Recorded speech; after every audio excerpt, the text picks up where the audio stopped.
Pensionati veneti sempre più poveri e lo Stato risparmia. Lo dicono i sindacati. Nel prossimo triennio le chiome bianche verseranno nelle casse di Roma 140 milioni e mezzo per il blocco delle rivalutazioni delle pensioni contenuto nella legge di stabilità in discussione in Parlamento.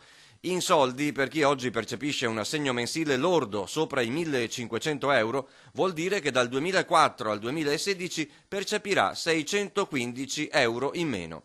Cifre che gli anziani non recupereranno mai, sottolineano CGIL e Cisle-Will. Il problema riguarda 400.000 pensionati in Veneto, il 32% del totale. Per ora scriveranno ai parlamentari, ma sono pronti a scendere in piazza. Noi non siamo d'accordo su questo, quindi chiediamo l'incontro con loro, andremo nelle piazze, stiamo facendo volantini, faremo presidi e se non basterà andremo anche in piazza Roma. Se un terzo dei pensionati veneti incassa un vitalizio mensile che va dai 1.500 euro lordi in su, ben il 50% ne prende meno di 1.000. Sono 650.000 persone a rischio. I pensionati stanno precipitando per una grossa fetta nel limbo della povertà relativa, della povertà assoluta. Bisogna che questa cosa si fermi. È dal 1992, dicono i sindacati, che i pensionati subiscono tagli dalle leggi finanziarie dei governi.